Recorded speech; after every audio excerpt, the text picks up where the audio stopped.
Ahora sí van a necesitar poner mucha atención. Vamos a tocar un tema que cuando lo estaba preparando, porque lo toca el Papa Benedicto, no sabía si incluirlo o no incluirlo, o mejor irme para otro lado, porque toca, les adelanto un poquito, el tema de la hipóstasis, que es la encarnación, el tema de la encarnación que repercute también en la Eucaristía.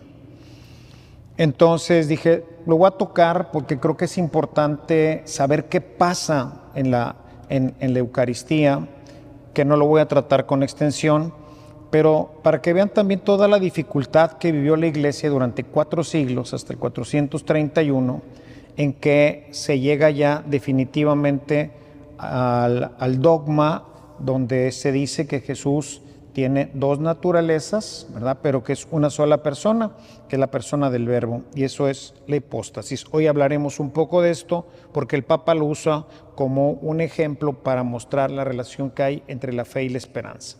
Pero no me adelanto demasiado, vamos a terminar nuestros ejercicios.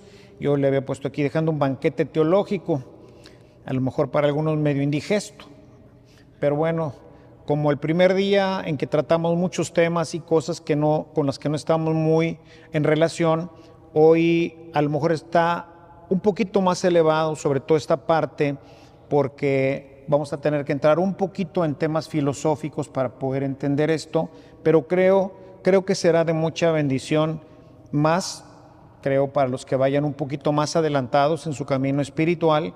Creo que esto como me sirvió a mí, no sé si exactamente de repaso o finalmente para entender, porque no sé, a mí me pasa que cuando doy clases, cuando preparo los temas, aunque ya los debería de saber, porque pues ya los vi en este caso en el seminario, pero me dio una luz diferente, o sea, realmente pude penetrar y comprender mejor este tema que vamos a tratar enseguida, ¿no?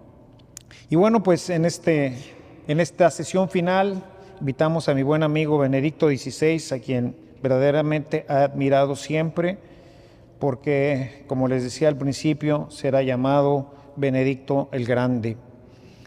Bueno, quiero pensar que después de todo lo que hemos dicho, entendemos que existe una relación compleja y misteriosa entre la fe y la esperanza, que tiene una resonancia en el tiempo, tanto en el cronos, ¿verdad?, que es nuestro tiempo, como en el kairos, que es el tiempo de Dios. Y para avanzar aún más en esta certeza, quiero leerles un párrafo que desde que lo leí, cuando empecé a preparar estos ejercicios, me llamó muchísimo la atención, y de hecho les decía que el lunes prácticamente borré todo lo que había, o no lo borré, lo mandé hasta el final, porque reescribí todo el tema del principio, porque si hubiera empezado con esto que voy a decir hoy, es con lo que íbamos a empezar, porque es el que arma realmente esta idea que tenía de presentarles la importancia, lo veremos hoy al final, la importancia que tiene tan grande esta relación entre las dos. Dice el Papa en el número 7, si lo quieren apuntar por ahí, si ustedes ven la encíclica Spes Salvi, la esperanza que nos salva, está en el número 7, prácticamente al inicio de su reflexión. Dice él, en el capítulo 11 de la carta a los Hebreos 11:1, se encuentra una especie de definición de la fe que une estrechamente esta virtud con la esperanza. Hace el match.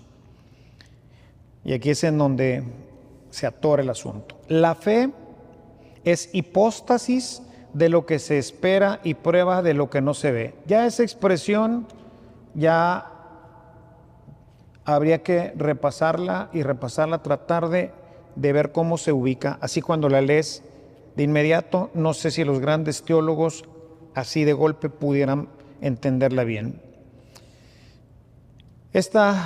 Santo Tomás de Aquino, no se las leo en latín para no entretenernos más, pero la traducción sería: la fe es la sustancia, ¿okay?, de lo que se espera, prueba de lo que no se ve.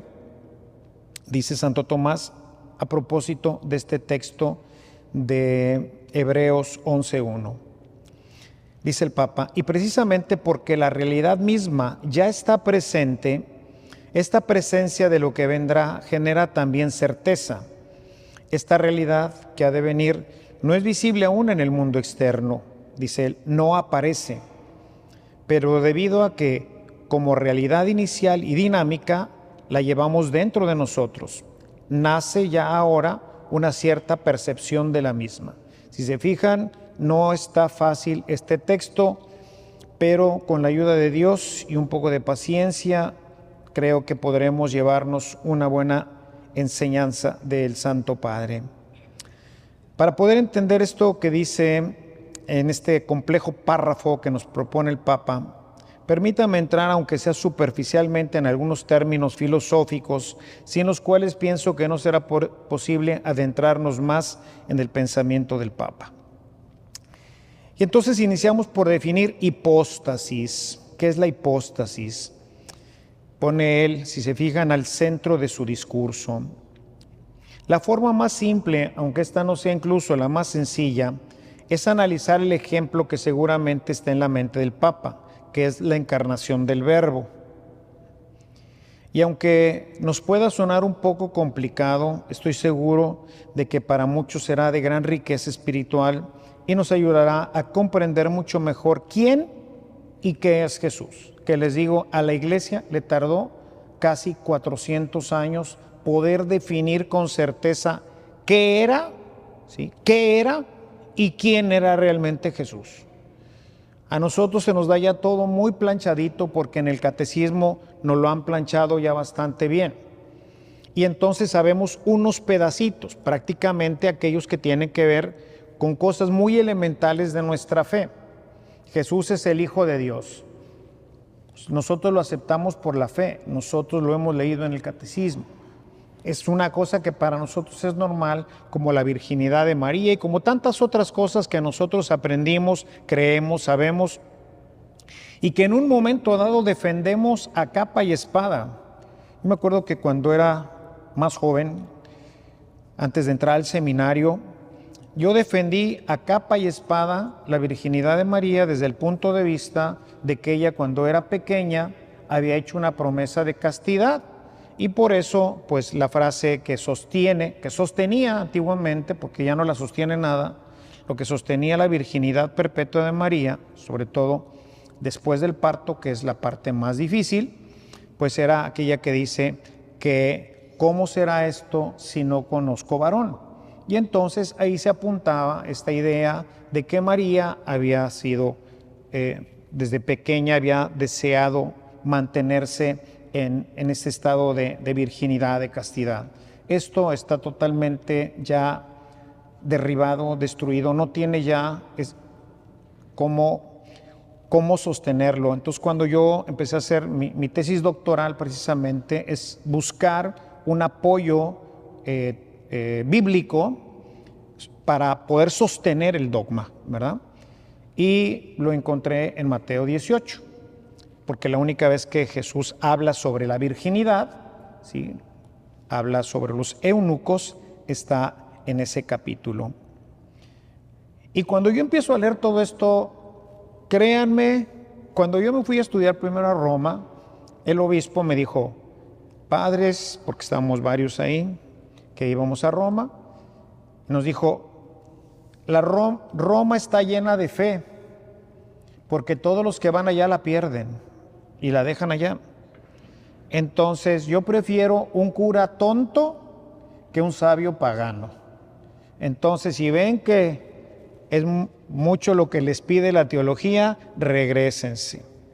Pero bueno, yo iba a estudiar espiritualidad, así que no, me encantó, feliz de la vida, padrísimo, muy bien.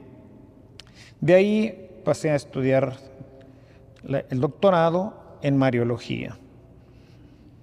Y cuando escogí mi asesor, pues me empezó a dar a leer, porque decía, ¿y sobre qué quiere hablar, padre? Pues más o menos sobre esto. Y me empezó a dar documentos. Hermanos, créanme que entré en una crisis de fe impresionante, al punto que se vinieron a mi mente las palabras del obispo. Padre, mejor un cura tonto que un sabio inteligente. Entonces fui a hablar con mi asesor y le dije, ¿sabes qué? Voy a dejar esto por la paz, voy a regresar a mi diócesis. No, ¿cómo es posible? No, deja de leer esto. Y me mandó una semana de ejercicios espirituales, la fe se tranquilizó y hay que empezar más despacito, ¿verdad? Hoy me doy cuenta que la Mariología está plantada sobre un pantano. Es maravillosa, pero la plantamos desafortunadamente en un pantano. Pero no me entretengo más. Todo esto solamente para decir que cuando uno entra ya a conocer profundamente, hoy, 20 años, 25 años después de haber terminado el doctorado, le agradezco a Dios no haberme regresado y todo lo que pude aprender y todo lo que hoy puedo hablar sobre nuestra Madre Santísima, y sobre todo una de las cosas que más hace el doctorado, creo que los que hayan entrado a estudios un poquito más avanzados, es que te genera un vicio por la lectura y sobre todo el poder ir más adelante, más adelante, más adelante, más adelante, más adelante. Y es algo que pasa en nuestro corazón, ¿no? Y esto es lo que me pasa a mí aquí con este tipo de temas, ¿verdad? Entonces, bueno, vamos a entrar al tema de la hipóstasis. Y la palabra hipóstasis proviene del griego hipóstasis, ¿verdad? Que significa sustancia individual o subsistencia. Es algo que subsiste, que existe y que existe en sí misma. En la teología cristiana se usa para referirse a una persona o cosa concreta que existe por sí misma, ¿sí? Podemos decir que la hipóstasis es el quién de un ser personal. Es el quién de un ser personal. No se preocupen, ahorita voy a dar algunos ejemplos, seguramente lo entendemos mejor.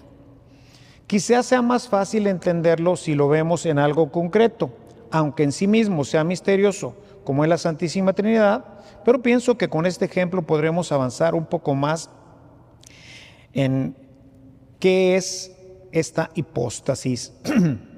En la Santísima Trinidad hay una sola sustancia, es la sustancia divina, es lo que la cosa es en sí misma. ¿Qué es? Es Dios, existe. ¿Se acuerdan que les he venido diciendo que lo único que existe en este mundo es Él? Él es la sustancia, Él es el que existe. ¿Y cómo existe? Existe como sustancia divina, pero tiene tres hipóstasis distintas. El Padre es una hipóstasis, el Hijo es una hipóstasis y el Espíritu Santo es una hipóstasis. Tú eres una hipóstasis, yo soy una hipóstasis, cada uno de nosotros somos una hipóstasis. Sin embargo, esta hipóstasis no culmina nada más con esto. Cada una de las personas distintas son una hipóstasis diferente que comparten la misma sustancia. ¿Ok? No me voy a enredar mucho en esto, voy a tratar de ir lo más directamente posible. ¿Hasta aquí se entendió esto un poquito más o menos? ¿Sí? O sea, la Trinidad, tres hipóstasis. Cada uno de nosotros es una hipóstasis. Estas son las hipóstasis. ¿Ok? Muy bien. En términos a nivel de cancha, sí, acá, podemos decir que en Dios hay tres ¿quién? Distintos. ¿Quién es esta hipóstasis? Ah, pues es el Padre. Y esta, pues es el Hijo y este es el Espíritu Santo. Aprendimos, ¿no? Un solo Dios en tres personas distintas, donde el Padre no es el Hijo, ni el Hijo es el Padre, ni el Padre es el Espíritu Santo, etc. Eso lo aprendimos en el catecismo. ¿Quién es quién? Bueno, ahí está. Pero mantienen todos una esencia, que es la esencia divina. Ahora bien, en Cristo, en la encarnación, se da una unión hipostática, es decir, una unión de hipóstasis. Se van a unir dos hipóstasis. En esta se une la hipóstasis de la segunda persona de la Trinidad, que es el Hijo, una hipóstasis, ¿ok? Con una hipóstasis humana hay una unión de hipóstasis, ¿sí? ¿Hasta aquí? Dos hipóstasis, la hipóstasis de la segunda persona con la hipóstasis humana. Hasta aquí todo iría más o menos entendible, creo. ¿Cuál es el problema? Se unieron dos hipóstasis y el problema y el misterio resulta en que de esa unión hipostática entre Dios y el hombre solo queda la hipóstasis de la segunda persona de la Trinidad. Ah, caray. ¿De dos se hace uno? No. ¿Y sí? A ver, ya no entendí. Dos hipóstasis se unen, no se mezclan, no se combinan y surge solamente una hipóstasis que es Jesucristo. ¿Sí? Solamente restó la hipóstasis de la segunda persona de la Trinidad, es decir, la sustancia divina. Y desaparece, y digo desaparecer, que suena mal decirlo porque no es así exactamente, pero no me voy a meter con otras ideas más complicadas de la filosofía. Vamos a decir como si desapareciera, ¿verdad?, la hipóstasis humana, la hipóstasis del ser humano al que se une manteniendo su naturaleza. Entonces, cada hipóstasis tiene una naturaleza. ¿Qué naturaleza tiene la hipóstasis divina del Verbo?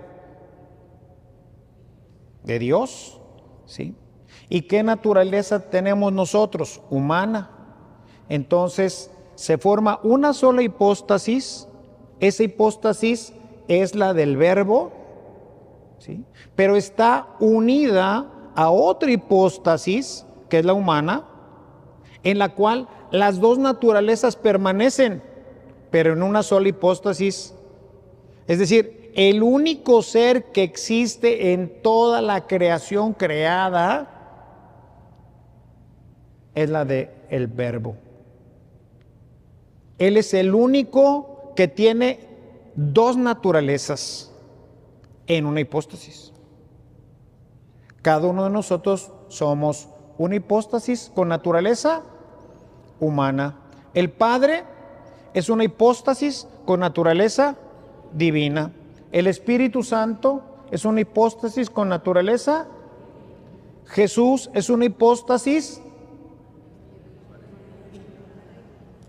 ¿Se fijan? Quedaron unidas para toda la eternidad. No sé si alcanzan a percibir de qué tamaño es este asunto.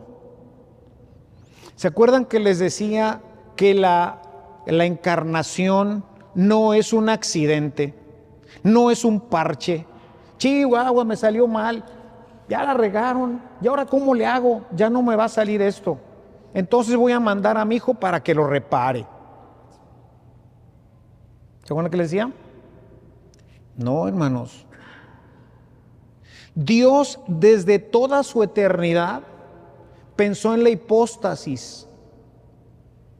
En toda la eternidad pensó no en que el hombre, como los ángeles, fueran ángeles siempre. Cada ángel es una hipóstasis. Nada más. Están creados para eternidad. ¿Comparten con Dios su naturaleza? No. ¿Comparten su cielo? Eso no lo sabemos cómo están lo de las dimensiones.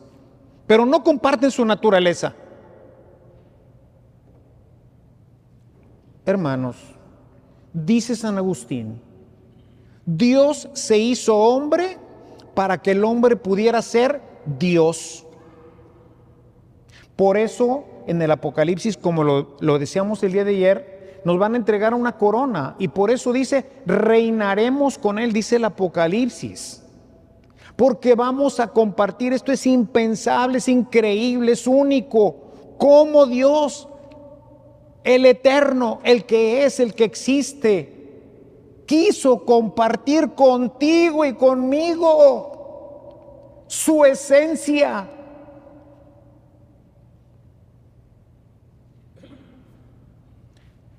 No seremos nunca divinos, no seremos dioses, pero comparte con nosotros. El Verbo comparte sin dejar de ser Dios, se hace hombre, mantiene su divinidad y adquiere la humanidad sin dejar de ser Dios. De manera que de esta unión en una sola hipóstasis permanecen la naturaleza humana y la divina sin mezclas ni divisiones.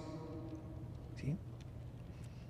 Esto sin lugar a dudas constituye uno de los más grandes misterios que Dios nos ha revelado por medio de la Sagrada Escritura, ya que de lo contrario no podríamos ni saberlo ni entenderlo. Pido a Dios que puedan estar entendiendo esto porque es brutal saber que Dios comparte esta miseria de nuestra carne. Pero esta carne la glorifica con su resurrección. Por eso la resurrección de Jesús hubiera ocurrido con pecado y sin pecado. Lo único que cambió la forma fue el pecado. Pero si no hubiera pecado, Jesús también se iba a encarnar, iba a morir a lo mejor de un infarto, de no sé qué se iba a morir, iba a resucitar, iba a compartir ahora sí con toda la humanidad su divinidad. Eso es lo que se refiere cuando hablamos de la glorificación. Dios nos va a glorificar, dice el apóstol Pablo, a los que salvó, los glorificó. Y nos va a glorificar. Vamos a poder, por ello, les decía el día de ayer, vamos a poder compartir con Él. Vamos a poder compartir con Él el cielo. Gracias a este milagro misterioso, Jesús es verdadero Dios y verdadero hombre. De manera que como hombre puede hacer cosas que hacen los humanos, como comer, dormir, reírse, platicar, llorar, etc. Pero al mismo tiempo, como Dios puede hacer cosas que hace Dios, como resucitar gente, sanar enfermos, conocer el futuro, etc. En la misma persona, en la misma hipóstasis. Díganme si más o menos pude hacer esto más o menos claro. Más o menos. Hay que darle vuelta un poquito y luego asentarlo en el corazón y decir, ay caray, no solamente nos hizo imagen y semejanza, quiso compartir con nosotros su propia divinidad, su propia naturaleza. ¿Sí? Cuando pienso en esto y voy al Santísimo, digo, realmente como dice el Salmo 8, es un salmo que me encanta y lo recito con frecuencia. Señor, ¿qué es el hombre para que te fijes en él? El ser humano para darle tanto poder. ¿Qué somos, hermanos? Para que Dios, esencia divina, se uniera a nuestra pobre carne. Dios mío, no hay forma de agradecerle, no hay forma de entender cómo esto es que es realidad. Ciertamente no pretendo que entendamos claramente este misterio. Sin embargo, creo que teniendo esto de alguna manera claro, podremos entender lo que el Papa quiere decir cuando dice que la fe es la hipóstasis de la esperanza. ¿Ven por qué quería detenerme aquí? Para explicar la encarnación. Pero si no explico la encarnación no van a entender nada de lo que dice sobre la realidad de la fe con la esperanza. Entonces ahora sí, dejo a un lado un poquito la encarnación, que nos da ahorita como el pie, el trasfondo, para desde ahí arrancar y poder comprender cómo lo usa el Papa en esta cita que hemos leído de él, del número 7, en donde él, a través de este texto de Hebreos 11:1, dice esto que es la hipóstasis, ¿verdad? Bien, Empiezo diciendo, como he venido diciendo en este tema, hasta donde alcanzo a entender, porque para mí también esto es un misterio. Como lo he dicho desde el principio, al hablar de la fe y la esperanza, estamos hablando de dos cosas distintas. Sería, en su caso, dos hipóstasis diferentes. Por eso es que va a hablar de la hipóstasis, que está pensando en la encarnación. Y aquí ingreso al ejemplo del Papa, de manera que podríamos decir que de estas dos hipóstasis diferentes, fe y esperanza, se da la semejanza con la unión hipostática de la encarnación, que es el ejemplo del Santo Padre, que pone para entender la relación que hay entre la fe y la esperanza. Si la fe y la esperanza están unidas hipostáticamente, efectivamente estamos hablando, por un lado, como decíamos desde el principio de nuestros ejercicios, estamos hablando como si fuera una moneda que tiene dos caras, la fe y la esperanza.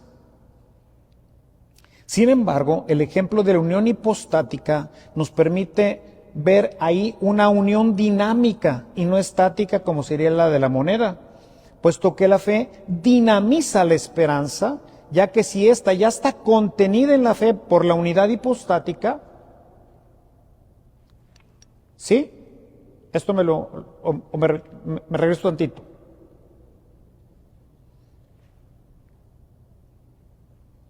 O si no, les voy a decir como decía mi maestro de metafísica. Estaba así, llenó todo el pizarrón de, no sé qué tanto escribió ahí. Estaba hablando sobre la Trinidad. Nos preguntó, éramos poquitos, éramos como unos 18 en ese tiempo ahí. Dijo, ¿entendieron, muchachos? Sí, padre. Borró todo el pizarrón y lo volvió a escribir. Cuando terminó, se volteó otra vez hacia nosotros y nos dijo, ¿entendieron, muchachos? Sí, padre. Lo borró otra vez todo el pizarrón y lo volvió a escribir. Y todos volteamos a vernos, qué rollo. Terminó y nos pregunta, ¿entendieron, muchachos?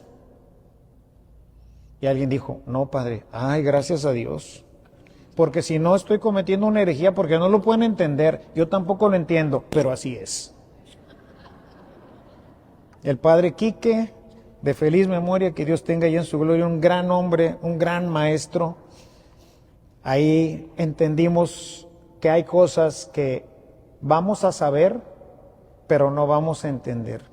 Pero lo importante es que eso que sabes, ahora lo puedas llevar a tu vida y puedas comprender tu propio misterio.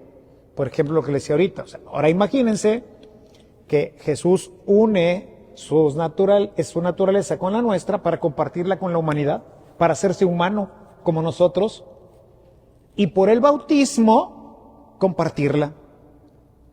¿Sí? Increíble. Pero bueno, no me entretengo porque de aquí voy. Ayer que llegué a la casa todavía me quedé leyendo casi hasta las 12 sobre el tema de los cielos nuevos y la tierra nueva. Pero bueno, regreso a mi apunte. Entonces decíamos que es algo dinámico. En la unión hipostática, la esperanza, en la medida en que la fe aumenta por los diferentes medios que la dinamizan, hemos hablado un poquito de cómo se dinamiza la fe, la esperanza se hace más cierta y va actualizando continuamente el ya en nuestra vida. ¿Sí? Gracias a esto que el Papa entiende que hace la fe. ¿Sí?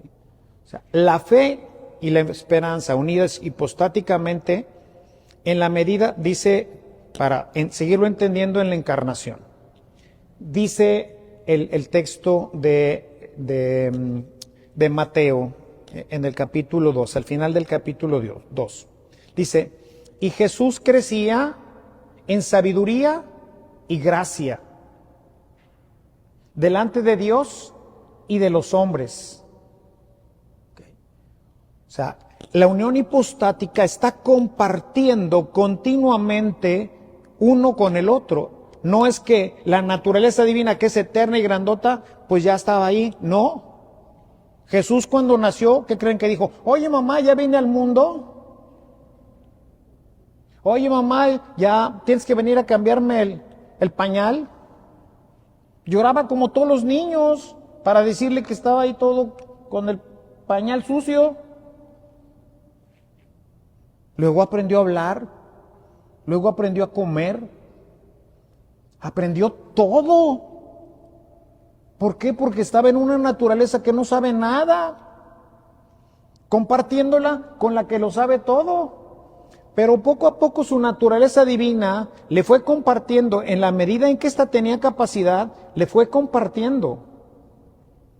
Y por eso, aún al final, no le comparte toda su naturaleza divina.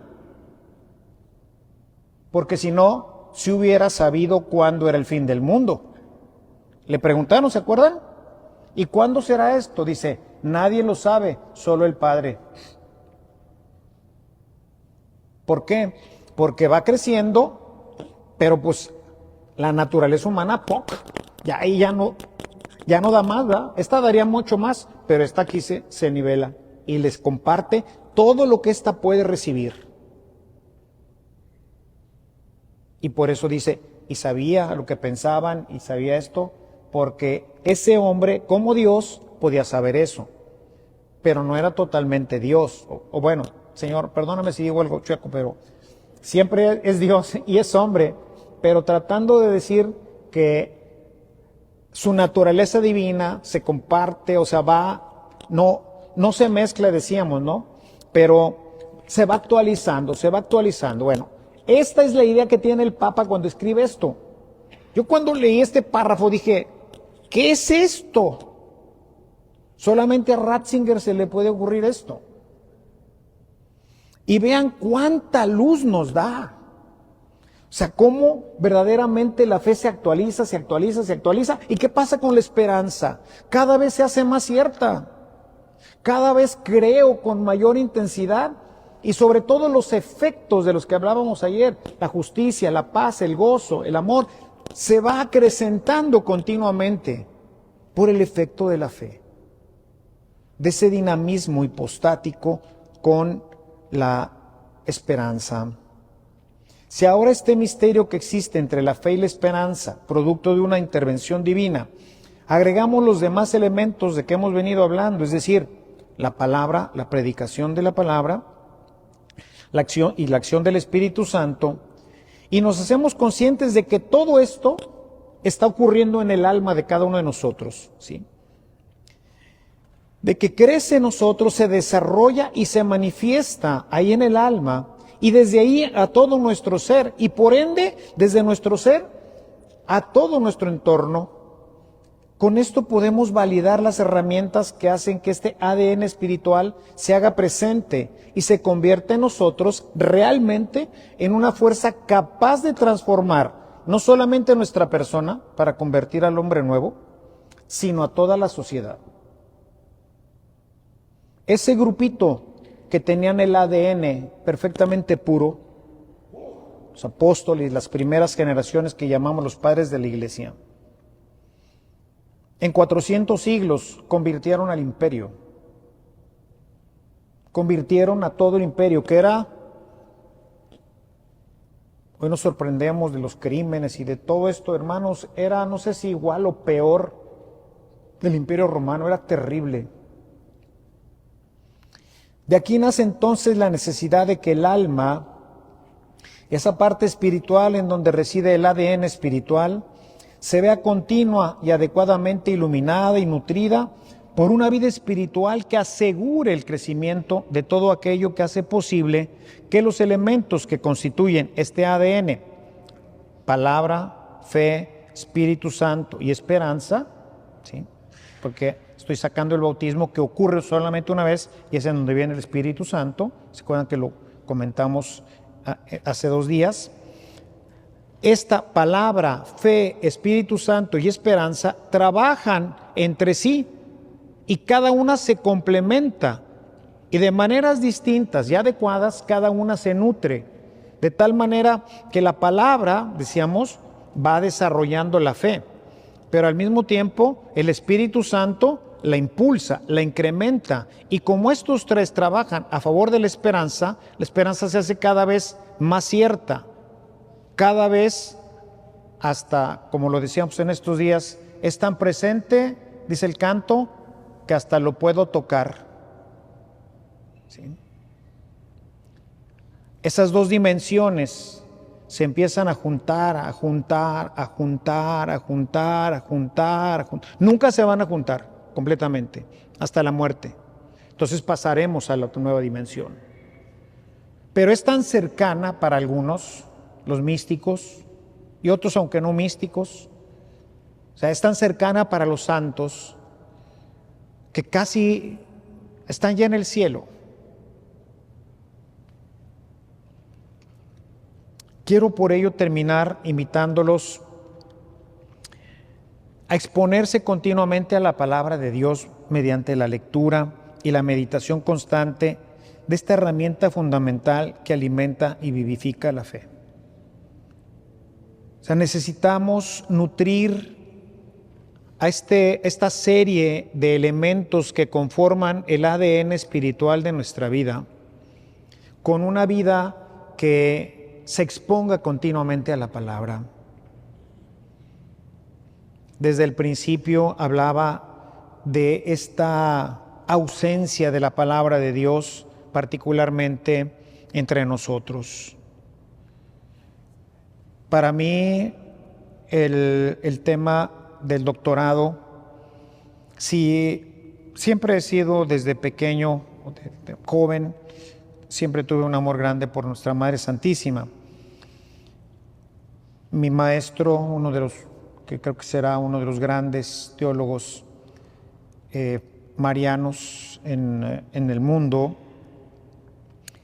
de Fiores, Stefano de Fiores, fue mi maestro de Mariología, tomando espiritualidad mariana, una sola clase, la tomé un semestre, pero nos hicimos muy amigos, Stefano y yo. Ya murió también Stefano. Y cuando la tomé en el tercer semestre, el cuarto semestre, iba a comer con cierta frecuencia a su casa, y siempre que iba me decía: continúa el doctorado, padre, continúa el doctorado, tienes cabeza, no lo dejes. No tenemos muchos teólogos marianos. Y bueno, finalmente hablé con el señor arzobispo y me dio el permiso de continuar hacia el doctorado. En el doctorado, aunque realmente iba por la línea mariana, la única forma yo quería, el Señor puso en mi corazón eso, el tema de tratar de darle a la iglesia una justificación. De hecho, hace un par de años, fui a Dayton, donde estudié el doctorado, o donde hice el doctorado, porque no se estudia, realmente estudias tú mucho, ¿verdad? Tienes que tener una buena biblioteca. Y me dijo mi asesor de tesis, que ya está muy grande, me dijo: padre, necesita regresar a estudiar, necesita regresar a la universidad. Dice, no puede dejar un trabajo de casi 5 años tirado en una biblioteca. Cuando uno termina el doctorado en la iglesia, cada uno de nosotros, cuando lo terminamos, después de que sustentamos nuestra tesis y es aprobada, entonces tenemos que mandar imprimir 53 copias, que se van a 53 universidades.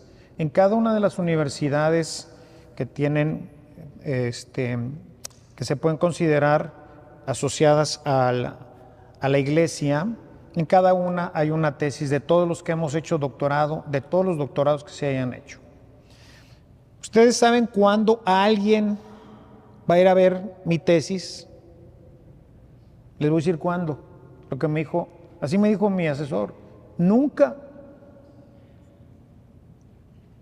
Entonces necesitas regresar a la universidad, necesitas volver a escribir, y necesitas hacer artículos, y necesitas meterte al círculo teológico mariano para que tu tesis sea conocida. Porque, decía yo, tiene que haber alguna cita, carambas, no puede ser que no haya una cita que sostenga la virginidad perpetua. Esa es la importancia de la palabra.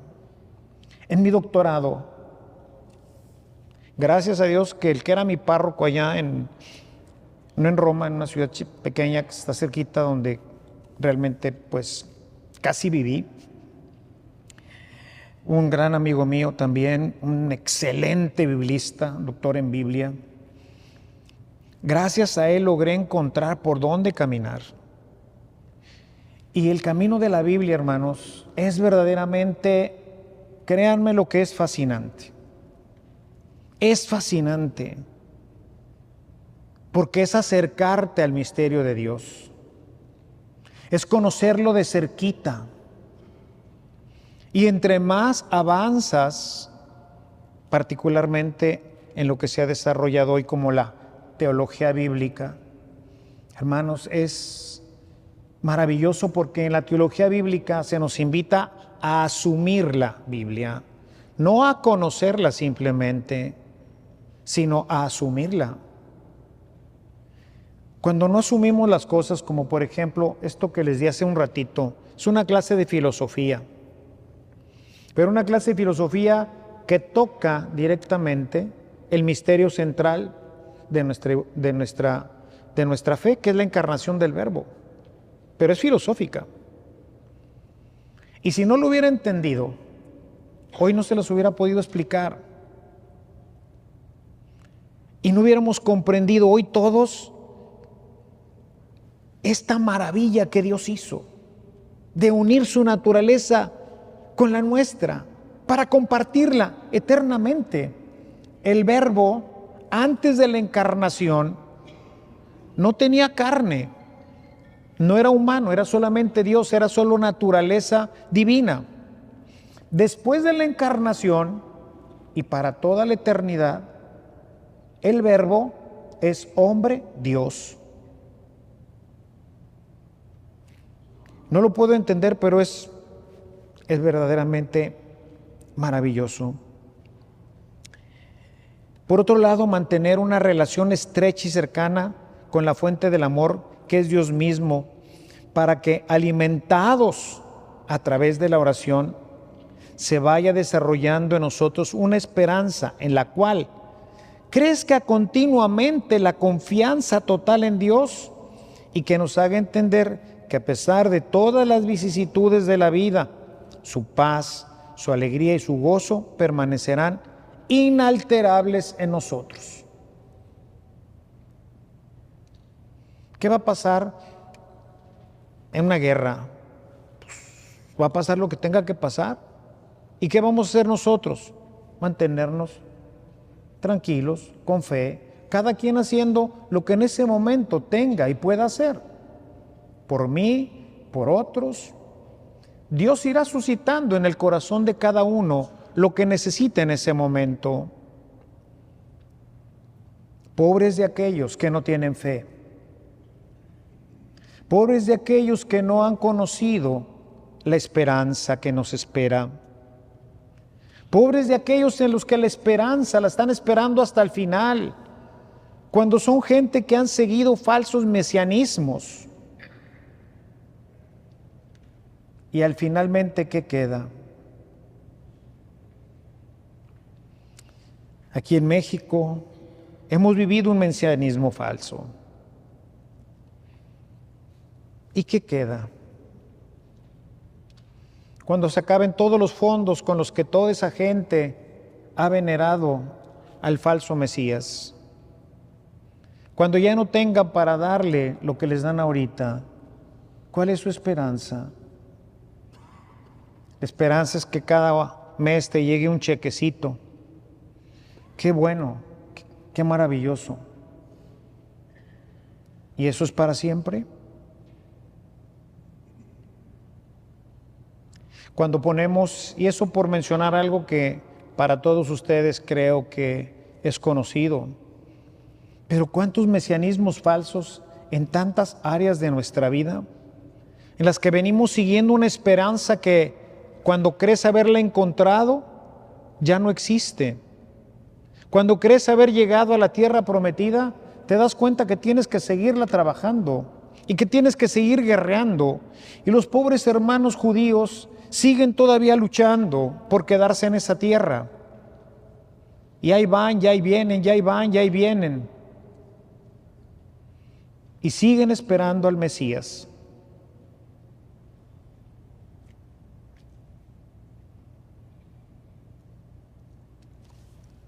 Tenemos nosotros que avanzar en nuestra relación con Dios.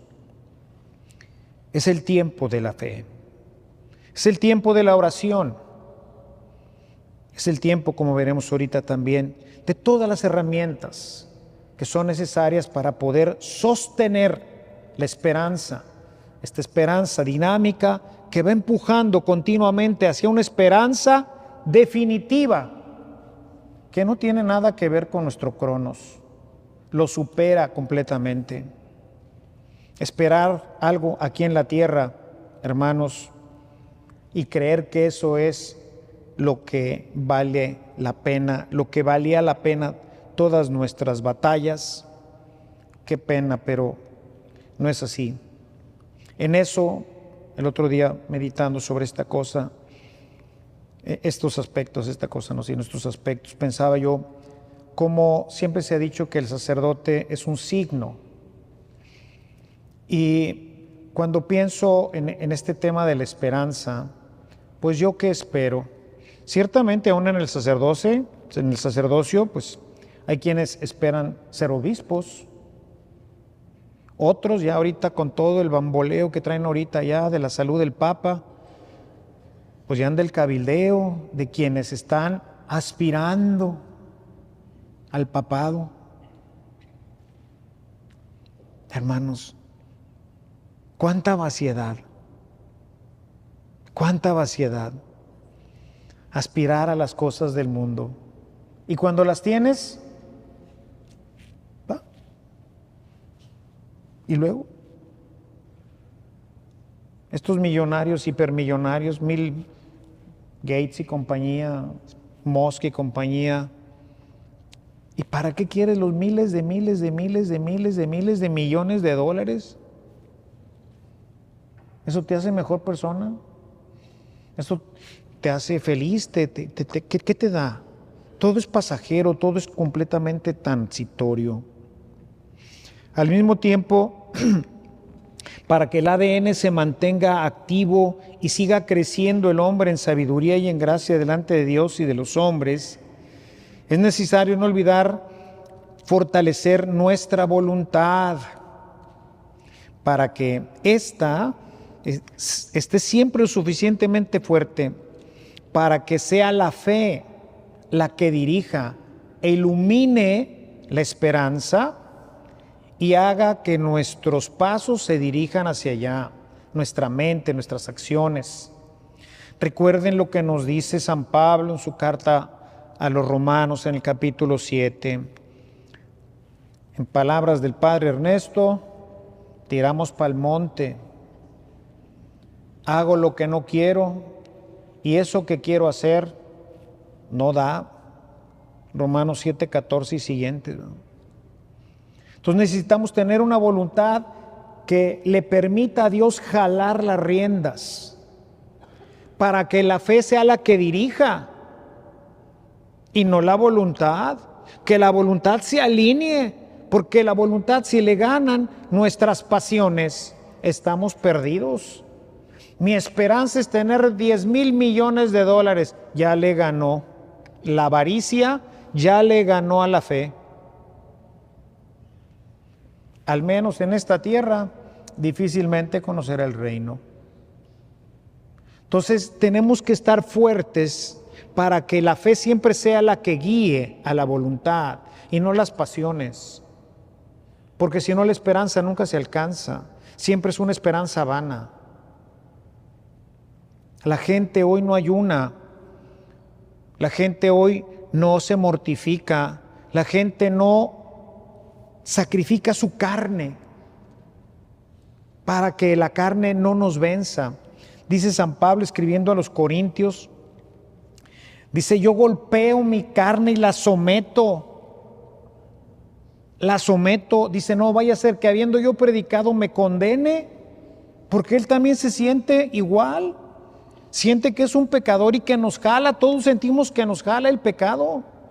Y luego si eso le agregamos al maldito chanclas, que nomás está viendo la forma de ver cómo excita nuestras pasiones para que la voluntad pues no tenga la suficiente fuerza para jalar. Y eso se consigue con el ayuno, con la penitencia. Pero cada vez en la iglesia le hemos reducido más y más y más y más. Platicaba de esto con ustedes hace unos días. Entonces necesitamos que todo esto estire hacia el mismo lugar. Este ejercicio se logra fundamentalmente a través de la purificación de nuestros sentidos. Aguas con las redes, hermanos. Mucha televisión, muchas redes, mucho radio, mucho todo. Hay que purificar nuestros sentidos. Todo esto tiene que ver con la vida penitencial a la que Dios nos invita a vivir para poder caminar sin tropiezo hacia la tierra prometida, los cielos nuevos y la tierra nueva de los que hablamos ayer. Ya que si bien la predicación alimenta la fe, es necesario que ésta cuente con nuestra ayuda para vencer las limitaciones y obstáculos que nuestra vida, en este cronos que vamos viviendo, pone delante de nosotros y dificulta el acceso a la esperanza que se ha desarrollado en el corazón. Solo una vida penitente asegura que podamos llegar a la tierra prometida.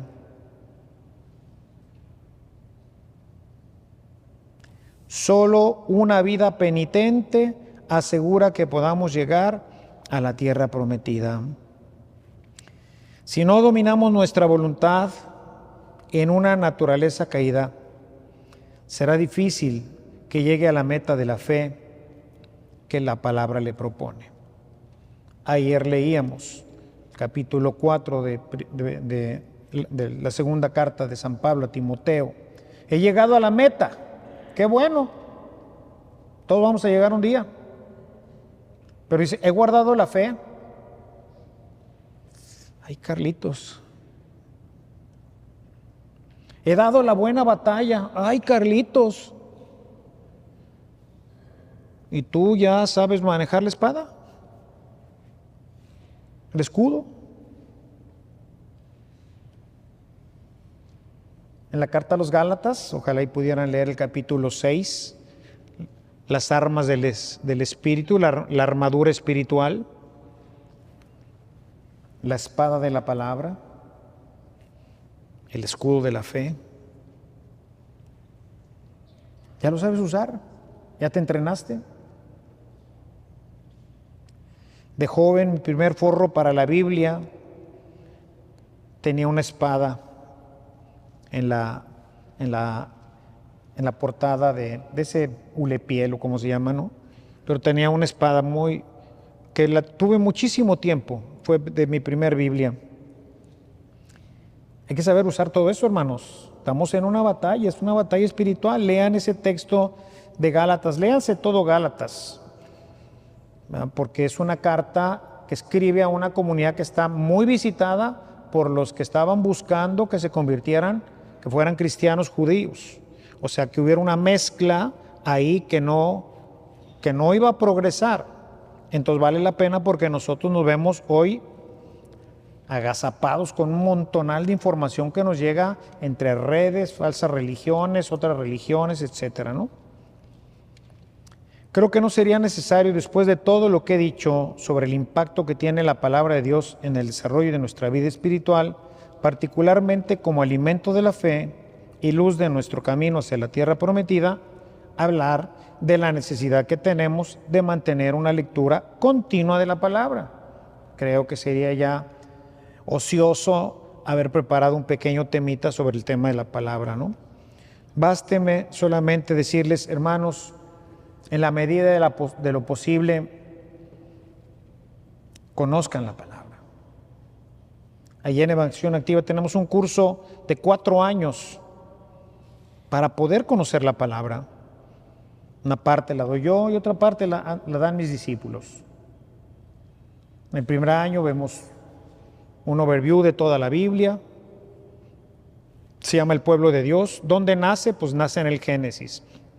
¿Y dónde termina? Pues termina en el Apocalipsis. Y desde ahí va recorriendo todo el camino en el arco de la historia de este Cronos. El segundo año, vamos ya, me olvido yo del Antiguo Testamento, que ya tengo ahí una base. Ahora sí vamos a entrarle a donde debemos estar, al Nuevo Testamento. Segundo año, vamos a ver los sinópticos, Marcos, Lucas, Mateo. Conocerlos, chuparlos, ver cómo se aplican a nuestra vida las parábolas y toda la enseñanza de Jesús que está en los sinópticos. Tercer año, me van a permitir dárselos. Yo doy el tercer año. Mi héroe, Pablo. Mi maestro, mi guía, mi Goel. Yo doy el tercer año, que es escritos paulinos. Cuarto año, escritos juánicos. ¡Wow! No lo doy yo, lo doy un juanino, un padre juanino, da ese curso. Pero hay otros muchos cursos. Yo porque pues aprovecho para hacer publicidad, ¿verdad? Pues de ahí come mi gente, entonces pues mal haría no hacerlo. Pero conozcan la palabra. Háganse viciosos. Dejen las mugres redes. Ayer buscando esta cosa de la tierra nueva, cielo nuevo y tierra nueva, me encontré con una colección tremenda. 18 libros. No me leí todo el primero porque ya tenía mucho sueño, pero no, estoy extasiado, estoy esperando ya terminar estos ejercicios para regresar otra vez a leer otras cosas, ¿verdad? Inviértanle a esto, inviértanle, vale la pena vivir conforme a la palabra de Dios. Y en la medida también de lo posible, expónganse a la predicación. Hay muy buenos predicadores. Van a usar el internet. Busquen buenos predicadores. Expónganse a la palabra de Dios para que escuchen ya masticadita un poquito la palabra. Expónganse a la predicación. Antes de terminar, permítanme unas palabras sobre la vida sacramental, en la cual en nuestro estado de adultos presenta dos sacramentos que son importantes. Uno es el sacramento de la penitencia, el cual debe de estar siempre ligado a nuestra vida penitencial. Si ustedes se han estado confesando con un padrecito que le dice, rece un Padre Nuestro y una Ave María, cambien de confesor. Ese padre no sabe confesar. Busquen un buen médico para su alma. Alguien que conozca. Ustedes irían, imagínense que estuvieran ustedes enfermos del riñón. ¿Ustedes irían a buscar un ingeniero mecánico? Pero es que también tomó unas clases de enfermería. Oh, hermano, te vas a morir.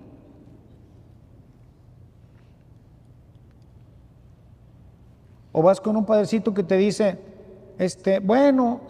ay, tú eres tan bueno, déjame darte la absolución. Oye, la penitencia no.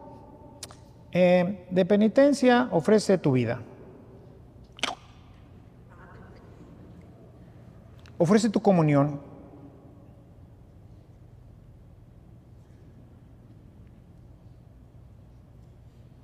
Hermanos, está ligada a la vida penitencial, pues se llama sacramento de la penitencia. Está regada al ayuno, a la disciplina, a disciplinar a nuestro cuerpecito. ¿Para qué? Para que este malvado que quiere ir para donde ve, como el burro, para donde ve verde nomás, se alinee. Así que si tu confesor es así, look for another one. La confesión, es decir, debemos abrir humildemente nuestro corazón y humillarnos ante un hermano y sacar toda la basura. Aprovechen esta cuaresma para hacer una buena confesión, una reconciliación plena y completa con el Señor.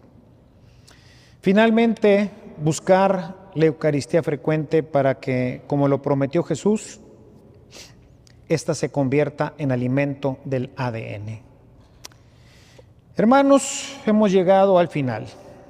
Los invito a dar gracias a Dios porque sin méritos propios, Él ha infundido la fe en nuestros corazones, la cual, como lo hemos visto a lo largo de toda nuestra ya larga reflexión, viene cargada de esta maravillosa esperanza, que no es otra cosa que la espera de los cielos nuevos y de la tierra nueva, en donde esperamos vivir eternamente con nuestro Señor. Que esta fe que nos ha regalado nos ayude a incrementar de día en día la certeza de que el ya no es hasta el final, que junto con la acción de gracias pidamos al Padre entonces de los cielos que esta fe que nos ha regalado se puede incrementar día en día de tal manera que el ya, pero todavía no, llegue a ser simplemente en cada uno de nosotros un día, un ya permanente. Agradezcamos pues al Señor, pero al mismo tiempo pidámosle la gracia de poder incrementar cada día más la esperanza para que ya no sea el día de nuestra muerte, sino el día en que le abramos el corazón al Señor. Y ojalá y sea hoy mismo. Alabado sea Jesucristo. Vamos ahora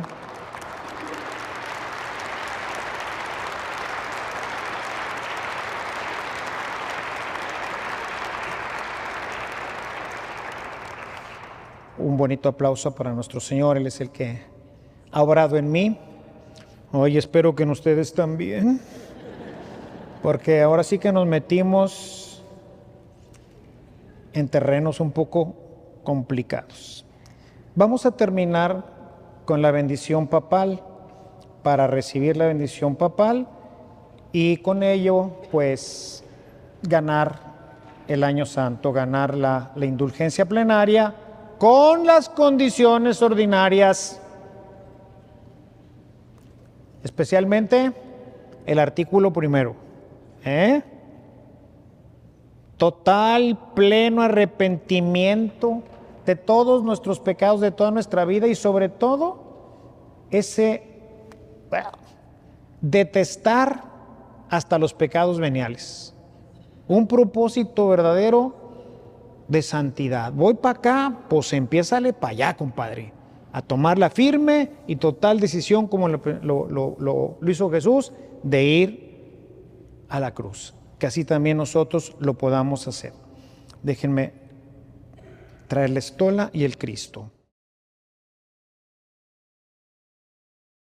Para todos nuestros hermanos que nos están viendo también a través de las redes o que lo verán en algún momento de su vida, vean completos estos ejercicios. Recuerden que se necesita al menos 3 días de ejercicios para poder ganar la indulgencia plenaria, para cumplir el requisito de la indulgencia. En el nombre del Padre, del Hijo y del Espíritu Santo. Amén. El Señor esté con ustedes. Por los méritos e intercesión de la bienaventurada Virgen María, de los santos apóstoles Pedro y Pablo y de todos los santos, el Señor Dios Todopoderoso les conceda tiempo para una fructuosa y verdadera penitencia, un corazón bien dispuesto al arrepentimiento y a la enmienda, la perseverancia de las buenas obras, el perdón de sus pecados y los lleve a la vida eterna. Amén. Y por la intercesión de los santos apóstoles Pedro y Pablo, los bendiga Dios Todopoderoso, Padre, Hijo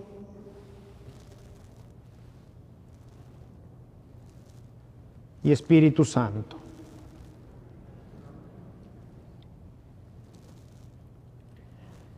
La alegría del Señor está en sus corazones, hermanos. Nuestra tanda de ejercicios ha terminado. Que pasen todos muy buenas noches. Les recuerdo que vamos a tener a los ministros ahí con la cestita para la colecta, que es para las obras de caridad. Entonces mostremos nuestra fe también y pues agradecemos a todo el equipo de aquí de Fátima, especialmente el Padre Eugenio, que tan generosamente nos permitió para dar esta tanda de ejercicios. A todos, muchas felicidades y hermanos, échenle ganas para vernos en la fiesta del cielo, va a estar bien padre, no vayan a faltar, nos vemos aquí o allá.